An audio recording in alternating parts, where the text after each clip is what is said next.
जब मुझे यह विश्वास हो गया कि अब तुम वापस नहीं आओगे, क्योंकि मैंने पहले सोचा था कि शायद तुम वापस चले ही आओ, लेकिन केवल ऊपर से समझा था, अंदर से मुझे मालूम था कि तुम नहीं लौटोगे। इसीलिए मैंने सुमंत से कहा था कि यदि राम जी परम सत्यवादी होने के कारण से, पितृ आज्ञा पालक होने के कारण से ना लौटे, तो मैं तुमसे प्रार्थना कर रहा हूँ कि तुम जनक नंदिनी किशोरी को वापस ले आओ, क्योंकि राम जी का संबल ही केवल यही है कि वो नहीं लौटेंगे। जब श्री रघुनंदन माँ कौशल्या के पास में गए और प्रणाम किया, तो माँ ने आशीर्वाद दिया में, जब देखे कि नहीं रुकेंगे, तो कहा कि तुम्हारी रक्षा होगी मेरे राम, तुम जाओ। बोले कौन रक्षा करेगा? बोले कौन रक्षा? बोले पालिती या तो या धर्म प्रीत्या चाल्यमेन चा सावै राघव शार्दूल धर्मस्ताम विरक्षति। जो तुमने धर्म का पालन किया है। अच्छा, धर्म का पालन कैसे किया है? धर्म में दो की आवश्यकता है बंधु। पहली बात तो प्रेम और दूसरी बात नेम। अगर नेम नहीं होगा तो प्रेम नहीं चलेगा। ठाकुर जी को नेम और प्रेम दोनों से बड़ा ही लगाव है। वो कहते हैं अब सब अवगृह जाओ सखा सब भजो मोहि दृढ़ सदा सर्वगत सर्वहित जाने करो अति प्रेम। इसलिए जो तुमने धर्म और नियम के साथ धर्म का पालन किया है, हमारे महाराज जी कहते थे कि जिसके नियम में कट्टरता नहीं होगी उसका नियम नहीं निभेगा महाराज। आचार्य भगवान कहते थे कि सुनो, कहीं जाएंगे महाराज जी, हम कहते हैं भगवान ने भक्तों के लिए अपना नियम तोड़ दिया, आप मेरे लिए भगवान के समान हैं, वो सबरी का पैर खा लिए, आप मेरे हाथ का हलवा नहीं खा सकते हैं। महाराज जी कहते थे भगवान ने अगर अपने भक्तों के लिए नियम को छोड़ा तो भगवान हो गए। अगर जिस दिन भक्त संत अपना नियम किसी के तोड़ देगा, उस दिन वो ना दुनिया का रह जाएगा ना भगवान का रह जाएगा, उसका बंटा धार हो जाएगा, वो कहीं का नहीं रह जाएगा। जिसके जीवन में नियम नहीं है उसके जीवन में प्रेम कहां से आएगा? इसलिए मां कहती है कि जो आपने मेरे पुत्र जो तुमने धर्म का पालन, बोले कौन सा धर्म? ये तो कहना है धर्म क्या किया? बोले मातृ शुश्रूषया वत्स पितृ शुश्रूषया तथा सत्येन च महाबाहो धर्मस्ताम विरक्षति। अब रक्षति का परितः रक्षति, आप कहीं भी नहीं, तुम्हारी रक्षा होगी होगी। जो धर्म की रक्षा करेगा, धर्म में हो तो धर्म रक्षित रक्षिता, जो धर्म की रक्षा करेगा उसकी रक्षा तो धर्म करेगा ही करेगा। इसलिए महाराज कहते हैं कि ही अवस्था महाराज जी, आपकी माला बहुत बड़ी है। कितने हजार की है ये? 1008। जब श्री सुमंत जी ने कहा कि हे ये तुलसी माता जी की है, मैं देख सकता हूँ। तो महाराज यही का है। अच्छा, मेरा हाथ में उठा के दिखाइए। हाथ में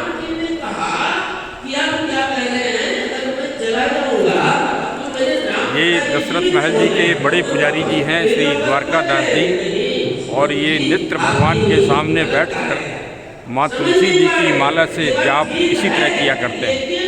यही अयोध्या में तप बल है जो यहाँ को महान बनाता है। सामने दशरथ महल जी में भगवान के बाल रूप सामने आप देख रहे हैं।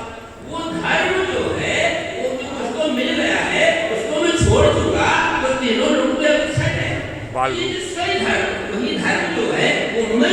सामने है और आनंद लीजिए प्रभु का। क्योंकि वो जो धर्म को मिला है वचन पालने का, रघुकुल सदा के रियाई प्राण जाएगा वचन न दे, ये उनको नंबर मिला हुआ है। और आज अगर मैं थोड़े समय के लिए मान लीजिए तो वापस चला जाऊंगा, तो पिताजी तो जीवित हो जाएंगे, लेकिन ये थोड़े दिन के लिए अभी चलता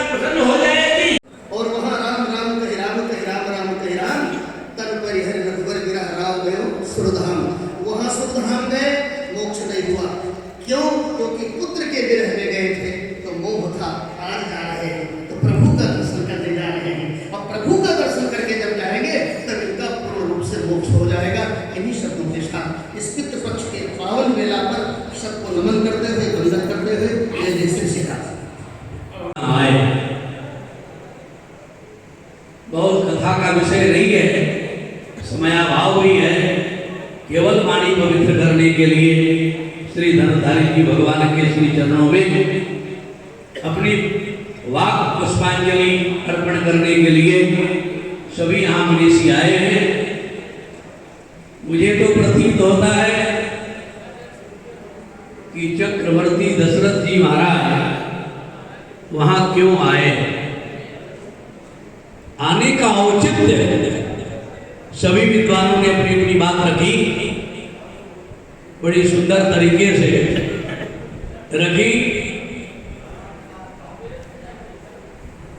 और सभी आचार्यगण जय गणेश जय गणेश जय गणेश देवा, जय गणेश जय गणेश जय गणेश देवा। माता जाके पार्वती पिता महादेवा। हमारे पुत्र श्री राम ने कर दिया, जिसको देखकर सोचकर महाराज के नेत्रों में आंसू आ गए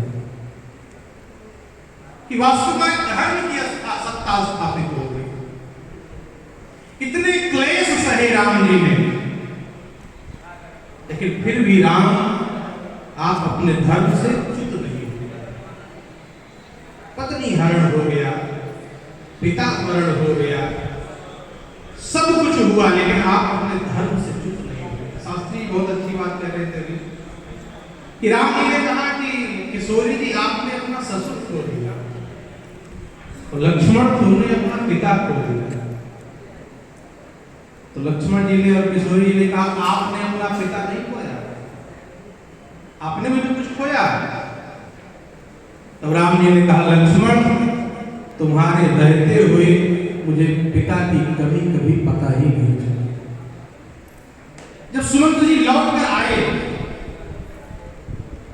महाराज ने पूछा कि राम जी ने कुछ कहा, कोई संदेश है? कहा नहीं। किशोरी जी ने कहा नहीं, लक्ष्मण जरूर कुछ कहे और बताओ वही सुनना है, वो सुनकर ही अपना प्राण छोड़ दिया। कहा नहीं नहीं, कहा कुछ तो कहा होगा लक्ष्मण, मेरा विश्वास है। हाँ लक्ष्मण जी ने कुछ कठोर वचन कहे। हाँ बस इतना सुनते ही झरझर नेत्रों से आंसू गिरने लगे। सुमंत जी ने कहा मैं इसीलिए नहीं बता रहा था, एक तो राम के वियोग में आप पहले से व्यथित हैं, फिर बार बार उसको क्यों पूछ रहे थे? महाराज ने कहा मैं इसीलिए पूछ रहा था क्योंकि अगर लक्ष्मण ने कठोर वचन नहीं कहे होते तो मेरा प्राण नहीं निकलता। मैं सोच रहा था कि जो राम एक बार भी नहीं पूछा कि किस अपराध के लिए मुझे वनवास भेज रहे हो। अभी नवविवाहिता स्त्री को, पत्नी को लेकर राम वन में जाएंगे जो इतने सीधे हैं, इतने सहज हैं, इतने सरल हैं। वहां इतने बड़े बड़े दुरूह राक्षस होंगे, पापी होंगे, राम अपनी और अपनी पत्नी की रक्षा कैसे करेंगे? यही मेरे हृदय को कचोट कहा था। लेकिन आज जब कहा कि लक्ष्मण ने कठोर वचन कहे तो मुझे लग गया कि जो राम के लिए अपने पिता को नहीं छोड़ सकता, राम जी के ऊपर कोई दृष्टि भी टेढ़ा करेगा, मेरा लक्ष्मण उसको छोड़ नहीं सकता। तो मैं अपने प्रेम के साथ मर सकता, प्राण छोड़ सकता हूं, क्योंकि लक्ष्मण साथ में है।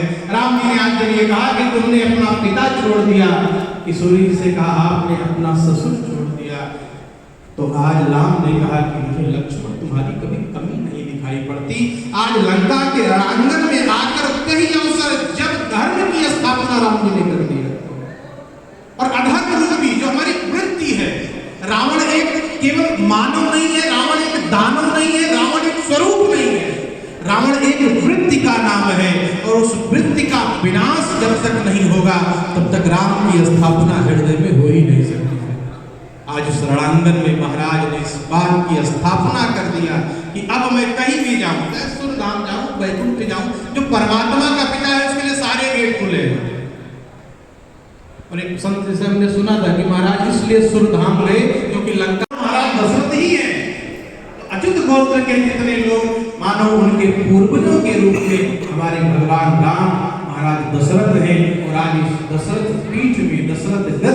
बैठकर उनका हम लोग अनुशीलन कर रहे हैं, उनकी याद कर रहे हैं और अपनी वाक्य पुष्पांजलि उनके चरणों में अर्पित कर रहे हैं। निश्चित रूप से ये परम सौभाग्य का विषय है कि किसी के साथ अपनी वाक्य पुष्पांजलि भी महाराज श्री चक्रवर्ती दशरथ के चरणों में समर्पित करते हुए वाणी को विराम। बोले श्री दशरथ जी।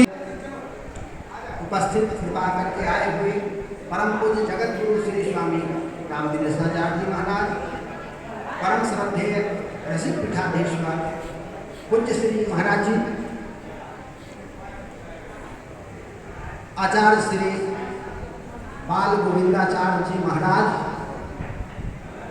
हम लोगों के मध्य विराजमान आचार्य श्री रघुनाथ शास्त्री जी महाराज, रामायणी श्री रामकृष्ण दास जी महाराज, रामायणी श्री अवधेश दास जी महाराज के नायकत्व में यह सभी व्यासों की जो सभा होती है, अनवरत हो रही है, इसके लिए हम इनको भी बहुत बहुत हृदय से साधुवाद देते हैं। अतः प्रयास करके श्री दशरथ जी महाराज और दशरथ नंदन का गुणानुवाद हम लोग श्रवण किए। यह भगवान की असीम कृपा का फल है। वास्तव में जैसा कि आप सभी एक से एक महापुरुष बताए, श्री चक्रवर्ती जी महाराज भगवान श्री राम का दर्शन करने के लिए आए और दर्शन का फल है भगवान का प्रसाद मिलना। तो दर्शन से देखिए, बाकी सब कथा कहे तो प्रसाद नहीं मिला, प्यास लग गई। अपने जब शुरू किए राम जी, देखिए मुंह मिठास से भर जाएगा। इसलिए जब भगवान की प्रसाद मिल जाए तो प्रसाद पितरों का स्मरण हुआ और इसी बहाने हम सब लोगों ने अपने अपने पितरों का भी स्मरण कर लिया है। इसलिए वास्तव में हम सब लोग परम सौभाग्यशाली हैं और अब हम सब लोग ज़्यादा समय न लेकर के प्रसाद का स्वागत करते हुए अब इस कथा को विराम देते हैं। 2 बार भगवान के नाम का